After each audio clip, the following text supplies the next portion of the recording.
안녕하세요 여러분, 화인입니다. 저는 계약을 17일 날 했고 학교에서는 문제공간 프로젝트 수업을 진행 중입니다.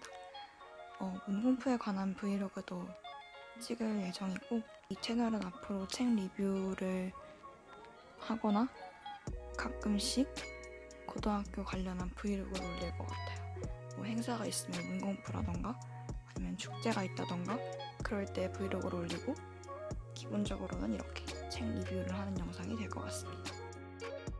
오늘 리뷰할 책은 이 책, 지구에서 하나뿐이라는 책인데요.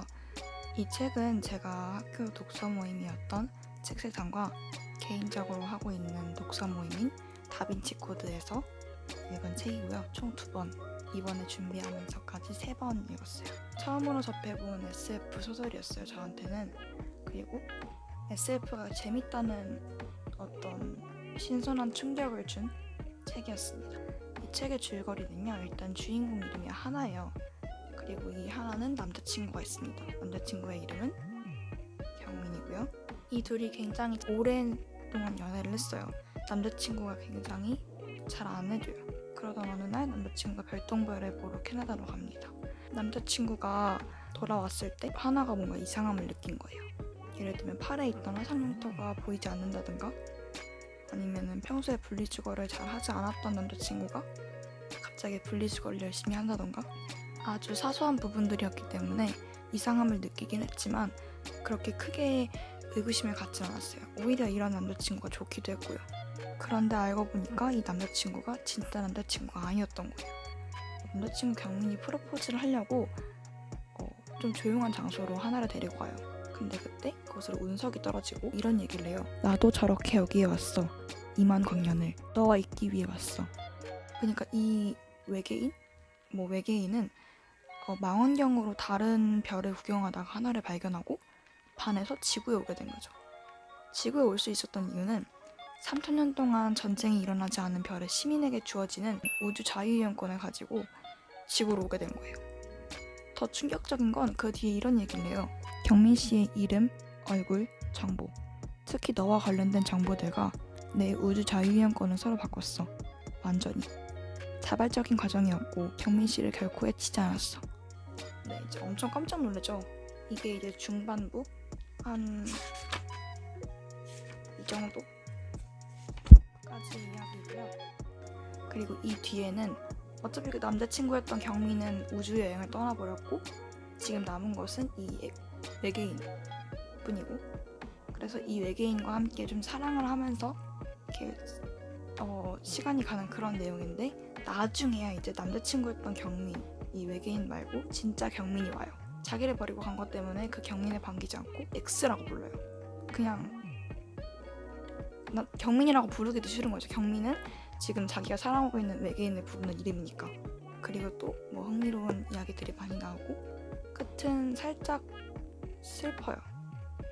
슬프다? 아니 슬프진 않은데 뭔가 끝이 되게 꿈 같다고 해야 하나?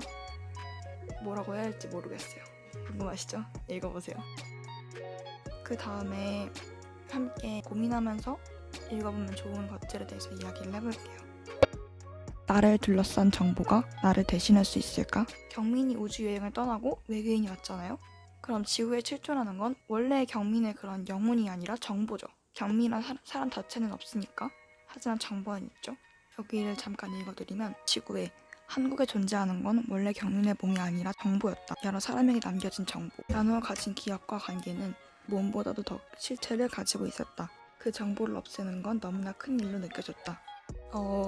저는 지금 3번째 책을 다시 읽고 조금 정의를 내려본 건 정보가 나를 수식할 수는 있지만 나를 대신할 수는 없다 라고 생각해요. 내가 사라지고 정보만 남는다면 그건 나에 대한 설명만 남고 나는 없는 거죠. 누군가 세상을 떠나도 존재하지 않게 되어도 그 사람의 정보, 즉 여러 사람의 기억 속에 남아있겠죠. 근데 그 기억 속에 남아있다는 게 저 자신 자체는 아닌 거겠죠. 근데 여기서 제가 이렇게 결론을 지으면서 한 가지 생각을 했던 게 만약 세상을 떠난 게 아니라 하나와 경민 같은 상태가 된다면 그랬을 때도 나를 둘러싼 정보는 나를 대신할 수 없는 걸까? 이런 생각이 들었는데 사실 이거는 잘 모르겠어요. 우주적 사랑이란? 나는 안 될까? 너를 직접 만나려고 2만 광년을 왔어. 내 별과 모두와 모든 것과 자유여행권을 버리고 그걸 너에게 이해해달라거나 보상해달라고 요구하는 건 아니야. 그냥 고려해달라는 거야. 우주가 아무리 넓어도 직접 하지 않으면 안 되는 이야기들이 있으니까. 처음에 외계인 경민이 하나한테 왔을 때 해준 얘기예요. 그리고 두 번째는 2만 광년이란 엄청난 거리를 망설임 없이 올 수 있는 사람이 얼마나 있을까. 사람이 아니니까 가능한 일일지도 모른다. 작년에 읽었지만 아직도 답변하기 어려운 질문이에요. 너무 추상적이고 넓은 개념도 있고 제가 생각하는 우주적 사랑에 대해서 생각을 좀 해봤는데요. 별똥별을 보고 소원을 빈다는 게 별똥별이 소원을 이루어주는 게 아니라 별똥별이 떨어지는 그 짧은 순간에도 떠오르는 소원이라면 매일같이 생각을 했을 거기 때문에 그런 소원은 이루어지는 거다. 이런 얘기를 인스타에서 봤거든요. 우주적 사랑이라는 게 그런 거 아닐까라는 생각이 들어요. 그렇게 짧은 순간에도 떠오르고 매번 매 순간 떠오르는 그런 사랑이 우주적 사랑이 아닐까라는 생각이 듭니다. 여기까지가 줄거리와 같이 생각해보면 좋을 점들에 대해서 이야기를 해봤어요. 아까도 말했듯이 처음 접한 SF 소설이어가지고 저를 되게 새로운 세계로 인도를 해줬어요. SF 하면 굉장히 과학적이고 과학을 잘 알아야 될 것 같고 그런 느낌이었는데 꼭 그렇지만은 않았고 독서 모임 할 때 함께 했던 선배가 이 책이 SF라 생각하면 로맨스고 로맨스라 생각하고 읽으면 SF다 라고 얘기를 해줬는데 되게 맞는 말인 것 같아요. 이 책 이후에 우리가 빛의 속도로 갈 수 없다면 이라는 SF 소설을 또 읽었고 그거는 김초엽 작가님 책이었던 것 같은데 맞나?